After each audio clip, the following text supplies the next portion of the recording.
He was on his way to propose to another woman, then saw a child through the car window who looked exactly like him. Ethan Collins believed in forward motion. His life had been built on the idea that hesitation was weakness and that looking back only slowed progress. As the CEO of a rapidly expanding company, a self-made millionaire whose name appeared regularly in business magazines, he was admired for his decisiveness and feared for the same reason. He did not dwell on mistakes, because he preferred to see them as necessary steps toward something better. That afternoon, everything was moving exactly according to plan. The city passed outside his car windows in familiar patterns of glass, traffic, and late afternoon light. His phone rested face down in the center console, deliberately ignored for once, while the small velvet box on the passenger seat seemed to radiate significance far beyond its size.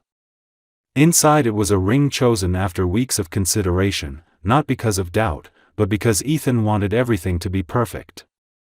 Tonight, he would propose. Tonight, he would close another chapter and open a new one, cleaner and more predictable than the last. He told himself this was happiness. As he drove, his thoughts drifted briefly to the woman waiting for him, to the dinner reservation, to the words he had rehearsed enough times that they no longer sounded emotional, only correct. He liked that feeling. Control had always been his version of safety. Love, when it fit neatly into plans, was acceptable. When it didn't, it became a liability. The traffic light ahead turned red near a small park he barely noticed anymore. Ethan slowed, his foot easing onto the brake, his gaze lifting without intention toward the rows of trees and the worn benches beyond the sidewalk. Children's laughter carried faintly through the closed windows, distant and irrelevant, part of a world he had long decided did not belong to him. Then his eyes caught on something that made his breath stop. At the edge of the park stood a woman with light hair pulled back loosely, her posture relaxed but protective. She held a small boy in her arms, the child's face half hidden against her shoulder as he laughed at something only he understood. For a split second, Ethan's mind rejected what his eyes were telling him, offering excuses instead. Someone similar. A coincidence. Memory playing tricks. But the longer he looked, the less room there was for denial. Lily. The name surfaced before he consciously allowed it to, bringing with it a sharp, unexpected ache. He had not thought of her in years, not truly. In his mind, she belonged to a closed chapter, one he had sealed carefully with assumptions that made everything easier to live with. He had believed she left because she was unhappy, because she wanted something simpler, because she found someone else who could give her what he never intended to. He had never questioned that story. The child shifted in her arms, lifting his head just enough for Ethan to see his face clearly. Brown hair. Brown eyes. A familiar seriousness behind the laughter that struck him with a force he could not explain. The resemblance was subtle, but undeniable, threading through features Ethan had seen every morning in the mirror for decades. His heart began to pound, not from fear, but from a sudden, terrifying clarity. The light turned green. Cars behind him began to move, horns sounding impatiently, but Ethan remained frozen, his hands gripping the steering wheel as if it were the only solid thing left in the world. The future he had been so certain about moments earlier cracked silently, splitting under the weight of a single image he could not unsee. Without fully understanding why, he pulled the car to the side of the road and turned off the engine. The velvet box with the ring remained untouched on the seat, forgotten, suddenly meaningless. Ethan opened the door and stepped out into the noise of the city, his focus locked on the park ahead. Every step toward it felt unreal, as though he were walking into someone else's life, someone else's truth. He did not know what he would say or what he hoped to hear. He only knew one thing with absolute certainty. Whatever waited for him by that park was about to change everything he thought he knew about his past, and everything he believed he was building for his future. Ethan crossed the street with a strange sense of detachment, as if his body were moving faster than his mind could follow. The sounds of traffic, the distant voices, even the warmth of the air seemed muted, pushed to the edges of his awareness. His attention was fixed entirely on Lily and the child in her arms, on the way she shifted her weight slightly to keep the boy comfortable, on how natural and practiced the movement looked. Lily noticed him when he was still several steps away. At first, her expression was neutral, almost absent, until recognition settled in.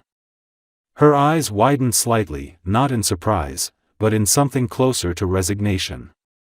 She did not smile, and she did not turn away.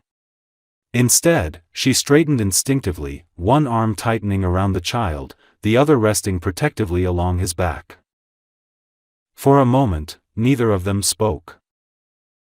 The silence between them was heavy, filled with everything that had never been said and everything that suddenly demanded to be acknowledged. Ethan searched her face for anger, for accusation, for anything that might prepare him for what was coming. He found none of it. Lily looked calm, almost distant, as if she had already lived through this moment in her own mind long before it ever happened. "Ethan," she said quietly, breaking the silence. Hearing his name in her voice again unsettled him more than he expected. It sounded different now, stripped of warmth and expectation, grounded in reality rather than memory. He swallowed, unsure how to respond, his gaze drifting back to the child despite himself. The boy had turned to look at him openly now, his curiosity unfiltered. His brown eyes studied Ethan with the same seriousness Lily had once used when she listened more than she spoke. The resemblance tightened painfully in Ethan's chest, each detail confirming what his instincts were already screaming. "How old is he?" Ethan asked, his voice low and rough, as though the words had to fight their way out. Lily hesitated only a fraction of a second. 2, she answered. The number landed heavily between them, reshaping years into something painfully precise. Ethan did the math without effort, the timeline arranging itself with cruel efficiency. 2 years ago, Lily had already been gone. 2 years ago, he had been certain his life was moving forward exactly as planned. "He's beautiful," Ethan said, the words leaving him before he could stop them. Lily's expression softened briefly, though her guard did not lower. "His name is Noah." Noah continued to watch Ethan closely, unafraid but cautious, as though sensing the importance of the moment without understanding it. He reached up to touch Lily's hair, a small, absent gesture that spoke volumes about their bond. "Does he?" Ethan began, then stopped, uncertain how to finish the question without crossing a line he had no right to approach yet. Lily understood anyway. "He knows he has a father," she said calmly. "He just didn't know it was you." Ethan closed his eyes for a moment, the weight of that truth pressing down on him. He had always believed that absence was a kind of protection, that not being involved was better than being involved badly. Standing there now, he realized how fragile that belief had always been. "Why didn't you tell me?" he asked finally, his voice barely above a whisper. Lily looked away, her gaze drifting toward the park where children were playing, where life continued without regard for the quiet fracture happening beside the sidewalk. "Because when I tried to talk to you back then, you didn't listen," she said. "You had already decided what my silence meant." Ethan remembered that time differently. He remembered being busy, distracted, confident that whatever needed to be said would wait. He had assumed clarity would arrive on its own. It never had. "I didn't leave because I stopped loving you," Lily continued, her tone steady but firm. "I left because I realized I was alone in something that scared me, and I knew I couldn't carry it and fight you at the same time." The honesty in her voice left no room for defense. Ethan nodded slowly, absorbing every word, understanding now how much he had missed by never asking the right questions. A silence followed, not hostile, but fragile. "I was on my way to propose," Ethan admitted quietly, gesturing vaguely toward the street where his car was parked. "I didn't expect." Lily met his eyes again, something unreadable passing through her expression. "I hope you find what you're looking for," she said. There was no bitterness in her voice, only distance. Noah shifted in her arms, growing restless, and Lily adjusted him automatically. The moment was ending, slipping away before Ethan felt ready to let it go. "Can I see him again?" he asked, the question leaving him with more vulnerability than he had allowed himself in years. Lily studied him carefully, not as the man she once loved, but as the man standing in front of her now. "That depends on what you want," she said. "And whether you're willing to stay, even when it's not convenient." Ethan nodded without hesitation. "I am." For the first time since he stepped out of his car, something like hope flickered quietly between them, uncertain but undeniable, as the past finally began to loosen its grip on the present. That evening, Ethan did not return to the car for a long time. He stood across the street, watching from a distance as Lily walked away with Noah, her pace unhurried but purposeful, as if she were protecting the fragile balance of her life by refusing to linger.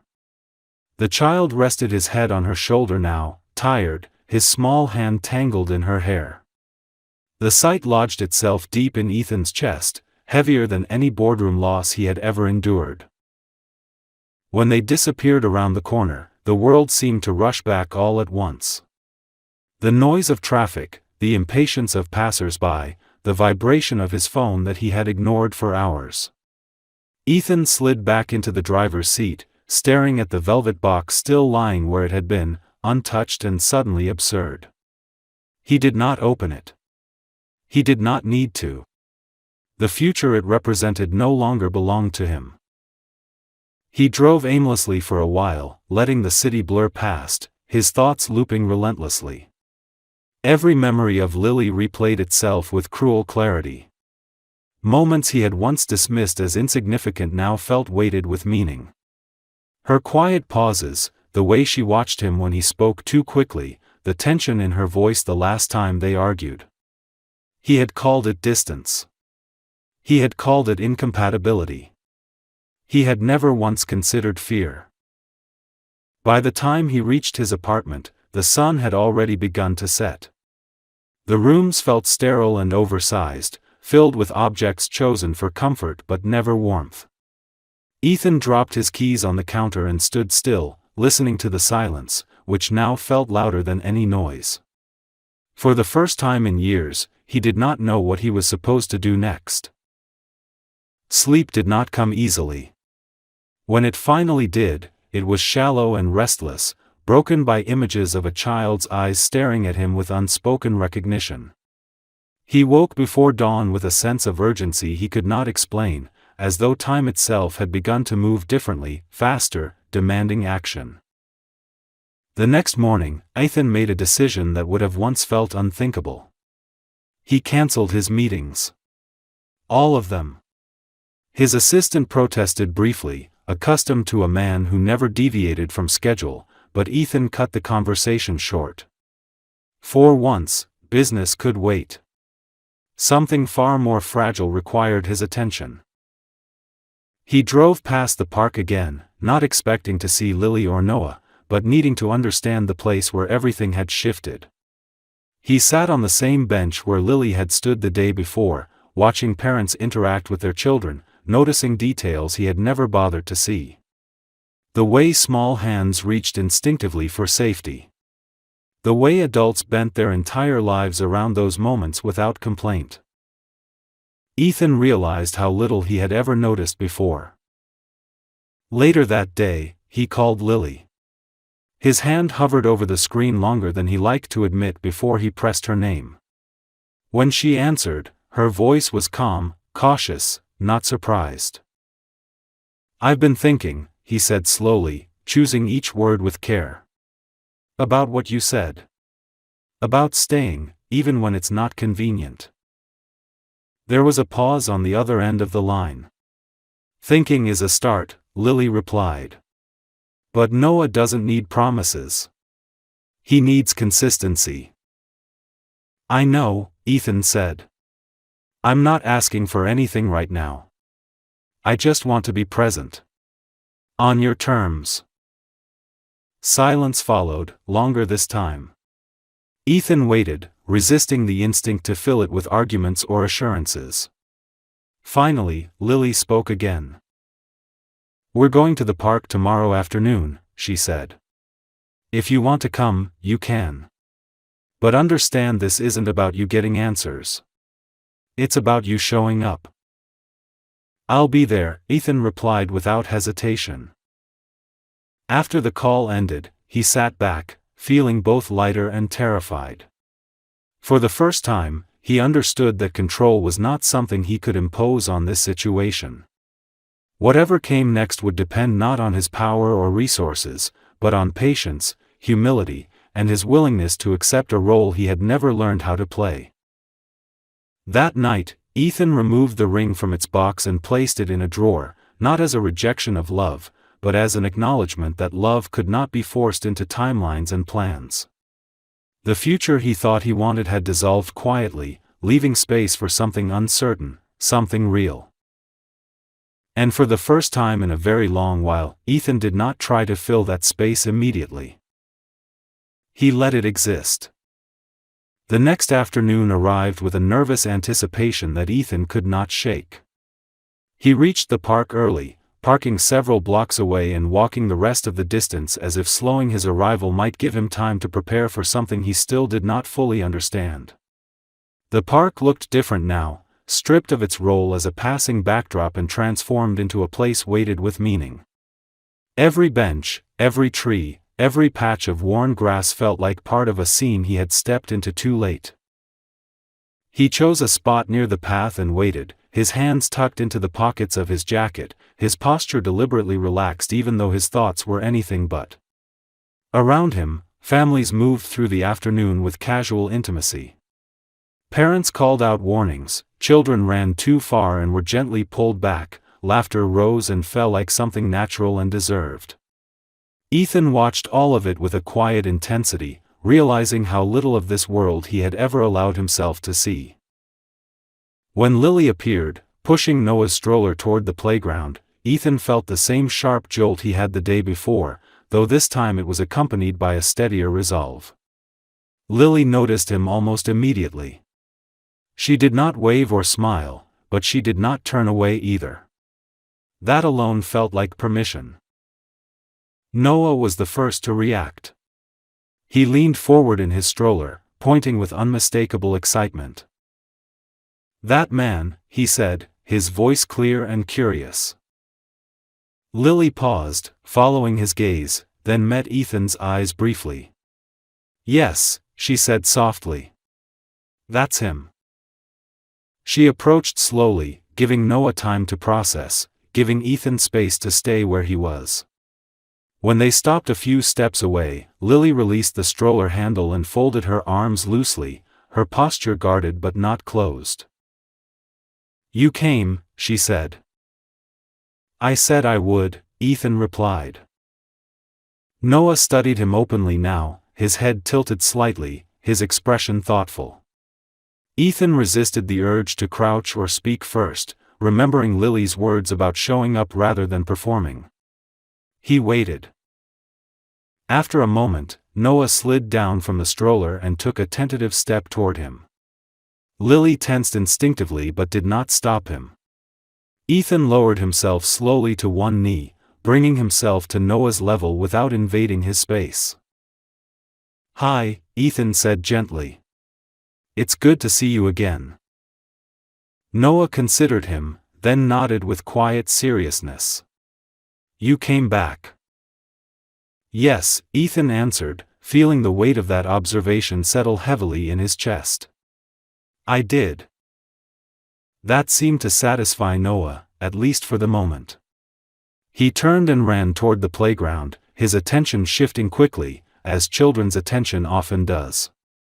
Lily exhaled softly, a tension releasing from her shoulders that Ethan had not realized was there. They walked side by side toward a nearby bench, close enough to talk but far enough to keep the focus on Noah, who was already climbing with determined concentration. The silence between them was not awkward, but careful, filled with thoughts neither rushed to voice. "I want to be clear," Lily said eventually, her eyes fixed on her son. "This doesn't mean anything has changed yet." "I understand," Ethan replied. "I'm not here to push." Lily glanced at him briefly, searching his face for signs of impatience or defense. She found none, and that unsettled her more than she expected. For the next hour, Ethan stayed exactly where he was needed and nowhere else. He watched Noah play, responded when spoken to, and respected Lily's boundaries without comment. When Noah fell and scraped his knee, Ethan froze instinctively, then stopped himself, allowing Lily to comfort him first. Only when Noah reached out did Ethan step closer, offering a tissue and a quiet reassurance. As the sun dipped lower, casting long shadows across the park, something subtle shifted. Noah began to include Ethan naturally, calling out to show him a slide, waiting to see if he was watching. Ethan responded with quiet encouragement, never overstating his presence, never disappearing either. Lily noticed everything. When it was time to leave, Noah ran ahead, then stopped and turned back. "You coming again?" he asked. Ethan looked at Lily, then back at the child. "If your mom says it's okay," he replied carefully. Lily hesitated, then nodded once. "We'll see." It was not a promise, but it was not a refusal either. As they parted ways, Ethan felt a strange mix of exhaustion and clarity. He had not solved anything. He had not reclaimed the past or secured the future. But he had shown up, exactly as he said he would, and for the first time, that felt like enough. Watching Lily and Noah walk away, Ethan understood something fundamental had changed. The measure of his life was no longer defined by what he could plan or control, but by whether he could remain present in moments that asked for patience rather than certainty. And as the park slowly emptied around him, he knew with quiet conviction that this was only the beginning. Over the next few weeks, Ethan's life began to rearrange itself around a rhythm he had never known before. It did not happen dramatically or all at once, but through a series of small, deliberate choices that quietly displaced everything else. Meetings were shortened, trips postponed, priorities questioned. His calendar, once packed to the minute, now had empty spaces he protected fiercely, not because he suddenly disliked work, but because something else demanded his attention in a way nothing ever had. He came to the park regularly, always at the times Lily agreed to, never early enough to pressure her and never late enough to disappoint Noah. At first, his presence was cautious, carefully measured. He sat nearby, observed, responded when invited, and stayed silent when he was not. He learned quickly that trust did not grow from explanations or apologies, but from consistency. From being there again, and then again, and then again. Noah began to recognize him not as a stranger or a curiosity, but as a familiar figure who belonged in the background of his days. He started calling Ethan over to watch him climb, asking him to push the swing a little higher, handing him small stones and broken twigs as if they were treasures. Each gesture felt monumental to Ethan, even as he pretended it was not, careful not to overwhelm the fragile balance they were building. Lily watched everything closely. She noticed how Ethan never tried to take control, how he waited for Noah to come to him rather than reaching out first. She noticed the way he listened, truly listened, when she spoke, without interrupting or offering solutions that were not asked for. It unsettled her, because it did not align with the man she remembered, the man who once believed every problem could be managed with speed and authority. One afternoon, as they sat together on a bench while Noah played nearby, Lily finally spoke the question she had been carrying silently.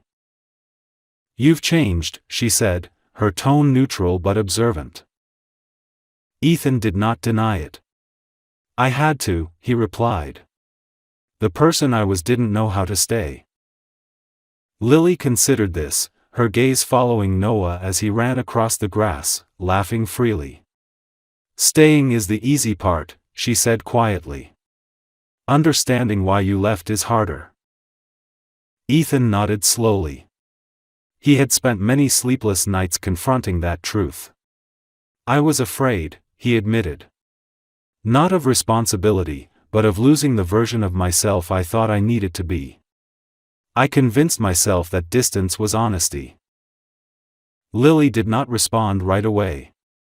She had lived with the consequences of that fear for years, carrying them through exhaustion, uncertainty, and moments of quiet resilience Ethan had never witnessed. Forgiveness was not something she could offer lightly, even now. Later that week, she agreed to let Ethan visit their home. It was a small apartment, modest and warm, filled with signs of life rather than design. Toys scattered across the floor, drawings taped to the refrigerator, a faint smell of laundry detergent and cooked meals lingering in the air. Ethan felt an unexpected tightness in his chest as he stepped inside, realizing how much of Noah's world had existed without him. Noah showed him his room proudly, pointing out his bed, his favorite books, the toy cars lined up with careful precision. Ethan listened intently, absorbing every detail as if memorizing it mattered, as if knowing these things could somehow make up for the years he had missed. That evening, after Noah had fallen asleep, Lily and Ethan sat quietly at the small kitchen table. The apartment was hushed, the kind of silence that came not from emptiness, but from rest. "I'm not asking you to fix the past," Lily said finally.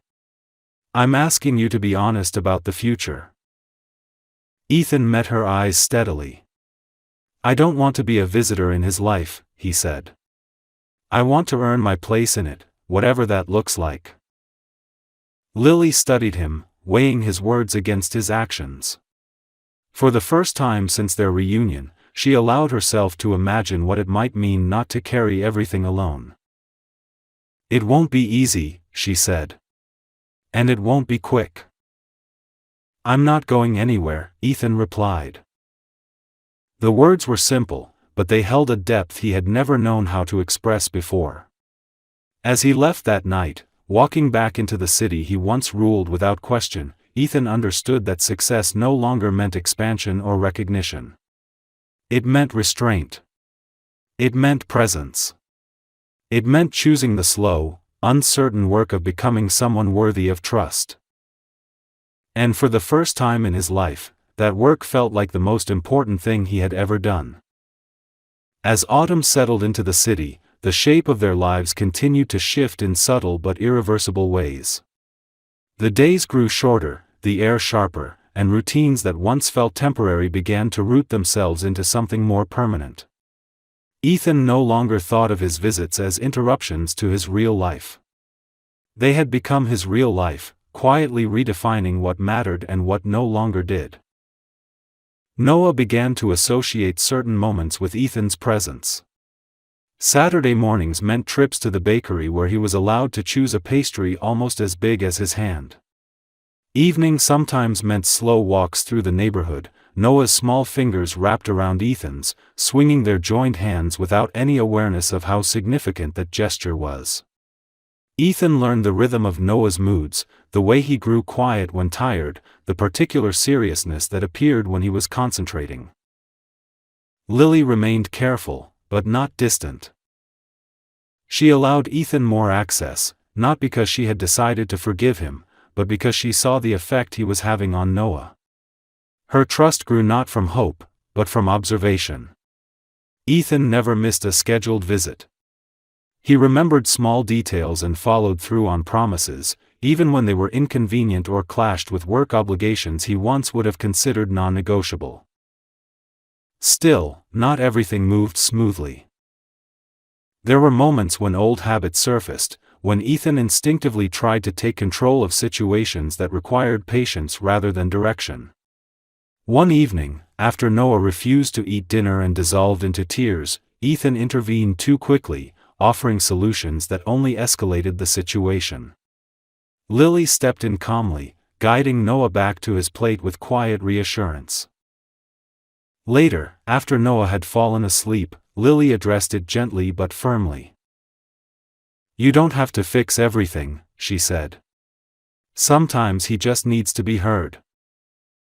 Ethan absorbed the words without defensiveness. "I'm learning," he replied.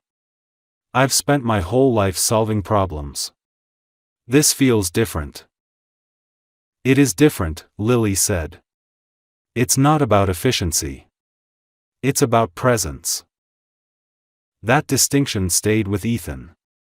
He began to notice how often he equated action with value, how rarely he had allowed himself to simply sit with discomfort.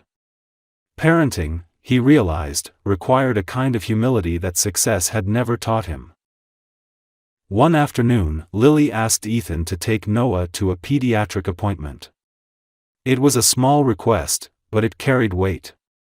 Sitting in the waiting room with other parents, Ethan felt a strange sense of belonging mixed with quiet guilt. He listened as the doctor asked routine questions, answered carefully, and held Noah's hand during the examination, feeling the trust in that grip settle deep into his bones. Afterward, Noah asked for ice cream, and Ethan said yes without hesitation. They sat together on a bench outside the clinic, the sun low and golden, Noah concentrating intensely on keeping his ice cream from melting too fast. Ethan watched him with a tenderness he no longer tried to suppress. "I like when you come with me," Noah said suddenly. Ethan swallowed. "I like it too." At home that evening, Lily watched them from the kitchen doorway, something unguarded in her expression. For the first time, she saw not a man trying to make amends, but a father forming in real time, imperfect but sincere. That night, after Noah was asleep, Ethan and Lily talked longer than usual. They spoke about logistics, about schedules, about boundaries that needed to be clear. Then the conversation drifted into quieter territory. "I was angry for a long time," Lily admitted. "Not because you left, but because you never looked back." Ethan nodded. "I see that now. And I know saying sorry doesn't undo it." "No," she agreed. "But staying does something else." The word lingered between them. As Ethan left, walking under the streetlights toward his car, he felt the weight of responsibility settle fully onto his shoulders. It was heavier than anything he had ever carried, and yet it felt exactly where it belonged. For the first time, he understood that being needed was not a burden. It was a privilege he intended to protect. Winter arrived quietly, settling over the city with a kind of stillness that made everything feel more exposed. The first snowfall came early one morning, soft and deliberate, transforming streets and rooftops into something gentler than Ethan remembered. It was the kind of morning that slowed people down, forcing them to notice where they stepped and how they moved, and Ethan found that he welcomed it. Slowness no longer frightened him. It felt necessary. Noah was fascinated by the snow. Ethan arrived just after breakfast, his coat still dusted white, and was immediately pulled toward the window by a small hand wrapped eagerly around his fingers. Noah pressed his face to the glass, leaving faint marks as he laughed, already planning snowmen and imaginary adventures. Lily watched from the kitchen, coffee mug cradled in her hands, a faint smile touching her lips before she caught herself. They went outside together, bundled in layers, their breaths visible in the cold air. Ethan helped Noah build a lopsided snowman, patiently packing snow while Noah declared each uneven shape perfect. Lily stood nearby, arms folded, observing the scene with a careful mix of warmth and restraint. There was something almost surreal about it, this quiet domestic moment that had once seemed impossible. Later that afternoon, as they warmed up inside, Lily received a call that changed the atmosphere instantly. Her expression tightened as she listened, her shoulders stiffening. Ethan noticed immediately and waited until she ended the call before asking what was wrong. "It's my mother," Lily said, her voice controlled but strained. "She's not well. They want me to come tonight." Ethan didn't hesitate. "I'll stay with Noah," he said. Lily looked at him sharply, surprised. "You don't have to." "I want to," Ethan replied simply. She studied him for a long moment, weighing instinct against experience. Finally, she nodded. "All right." The hours that followed were some of the most challenging Ethan had ever faced. Not because Noah was difficult, but because responsibility without supervision felt terrifying in its own way. Dinner had to be prepared, bedtime routines followed, small fears soothed without Lily's familiar presence to anchor them. When Noah asked where his mother was, Ethan knelt beside him and answered honestly, keeping his voice steady. "She had to help someone she loves. She'll be back soon." Noah accepted this with solemn understanding and insisted Ethan read his favorite book twice before sleeping. When he finally drifted off, his hand clutching the edge of Ethan's sleeve, Ethan remained seated beside the bed long after he could have left, listening to the steady rhythm of his breathing. Sitting alone in the quiet apartment later that night, Ethan felt the full weight of what he had almost lost.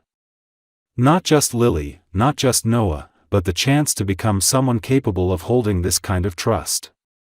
He realized then that love was not built in moments of joy alone, but in moments of absence, when staying was a choice rather than an expectation. Lily returned close to midnight, exhausted and emotionally drained. She froze when she saw Ethan asleep on the couch, a blanket pulled up around him, the apartment peaceful and intact. For a moment, she simply stood there, taking in the evidence of a promise kept without witness. When Ethan woke, embarrassed and apologetic, Lily stopped him with a raised hand. "Thank you," she said quietly. It was the first time she had spoken those words to him without reservation. Over the next weeks, the boundaries between them softened almost without notice. Conversations lingered longer. Silences grew comfortable rather than tense. They spoke more openly about fears, about mistakes, about the ways they had both learned to survive separately. Ethan did not ask for forgiveness. He no longer felt entitled to it. He focused instead on earning something else entirely. One evening, after Noah had fallen asleep, Lily sat beside Ethan on the couch, their shoulders almost touching. "I don't know what this is yet," she said carefully. "But I know it's not what it used to be." Ethan nodded. "I don't want it to be." That answer seemed to matter. As winter deepened, something fragile but resilient began to take shape between them. Not a return to the past, but the construction of something new, built slowly from patience, honesty, and the quiet understanding that love, once broken, does not simply return. It grows differently.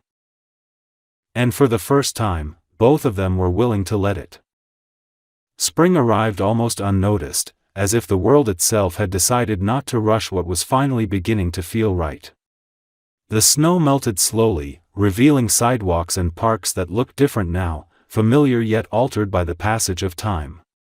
With the change of seasons came a sense of quiet renewal, not dramatic or loud, but steady and deeply felt. Ethan no longer counted his visits in days or weeks. He lived them. Mornings often began together now, with Noah insisting on helping make breakfast, carefully cracking eggs under watchful eyes and laughing when shells inevitably fell into the bowl. Ethan learned to slow his movements, to let mistakes happen without correction, to allow joy to exist without productivity attached to it. These moments, once unimaginable, had become the foundation of his days.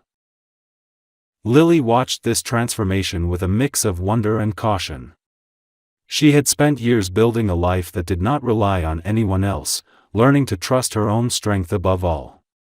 Letting someone in now required a different kind of courage, one that did not come with guarantees. Still, she could not deny what she saw. Ethan was present in ways that mattered, showing up not just when it was easy, but when it required patience, humility, and sacrifice. The conversation that changed everything happened one quiet evening after Noah had fallen asleep. The apartment was filled with soft light and the low hum of the city outside. Lily sat at the table, turning a mug slowly between her hands, while Ethan stood nearby, uncertain but attentive. "I don't want to live in fear anymore," Lily said finally. "Not fear of being left, and not fear of hoping." Ethan met her gaze, his expression open, unguarded.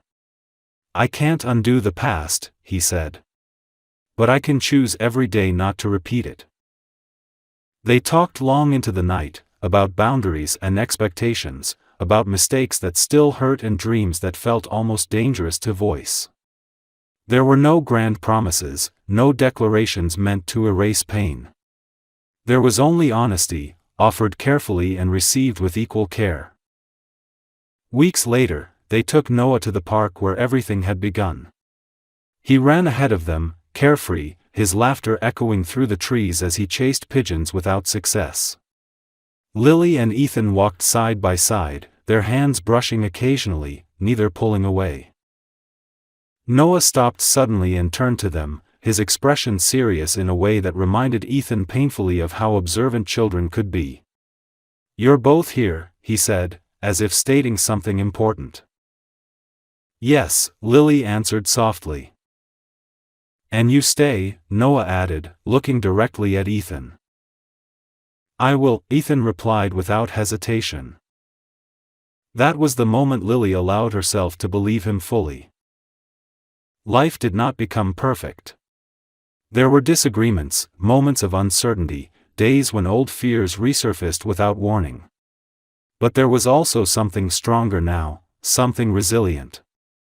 Trust, once shattered, had been rebuilt not through words, but through time, presence, and the willingness to remain even when it would have been easier to walk away. Ethan adjusted his life permanently, stepping back from the relentless pace that once defined him. Success took on a new meaning, measured not by growth charts or profits, but by bedtime stories read without distraction and mornings spent together rather than apart. For the first time, his achievements felt connected to something real. On a warm spring afternoon, as they sat together watching Noah play, Lily leaned slightly against Ethan's shoulder. The gesture was small, almost imperceptible, but it carried more weight than any spoken promise. Ethan did not move. He simply stayed. Sometimes people believe that love is something you find once and hold on to forever without effort. But real love asks more. It asks for accountability, patience, and the courage to change. Ethan had once believed he had no children. He had been wrong. He had a son. And finally, he had a family. Not because life gave him a second chance easily, but because he chose, every day, not to waste it.